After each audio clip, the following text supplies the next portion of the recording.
வணக்கம். அர்ஜுனை சர்க்கரை நோய் மருத்துவ மையம் மருத்துவர் டாக்டர் சுதீர். இன்னைக்கு நம்ம பார்க்க போகிற காணொலியில் 50 வயது ஆகும் ஆண்களுக்கு ஏற்படும் ஒரு சின்ன குறைபாடு பற்றி தான் பேச போகிறோம். ஸோ 50 வயது ஆகிறப்ப ஆண்களுக்கு எப்படி பெண்களுக்கு மெனோபாஸ் ஆகிறது போல ஆண்களுக்கு ஆண்ட்ரோபாஸ் என்ற ஒரு நிலை ஏற்படும். இது ஆண்மைக்கான சுரப்பி டெஸ்டாஸ்டெரான் என்ற சுரப்பி குறையும் போது ஏற்படக்கூடியது.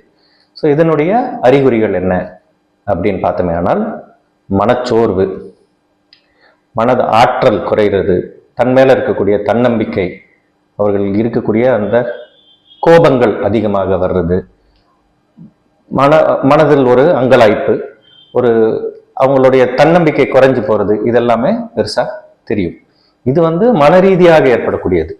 உடல் ரீதியாக ஏற்படக்கூடிய மாற்றங்கள் அப்படின்னு பார்த்தீங்கன்னா, தலைமுடி ரோமம் உதிர்றது, திசுக்களின் வலிமை மற்றும் அளவு குறைதல், ஆண்களுக்கு அந்த ஆண்மைக்கான அந்த உடல் கட்டமைப்பு மாறி அவங்க ரொம்ப தொலைன்னு ஆகிறது.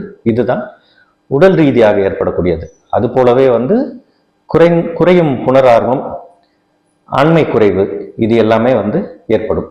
ஸோ இந்த ஆண்ட்ரோபாஸ் ஏற்படுறதுல உடல் ரீதியாக ஏற்படுறதை விட ஆண்களுக்கு அந்த மன ரீதியாக ஏற்படும் அந்த தன்னம்பிக்கை குறைவு, அந்த சோர்வு, இதெல்லாம் சரி செய்யறதுக்கு அதுக்கு ரீப்ளேஸ்மெண்ட் கொடுத்து சரி செய்யலாம்.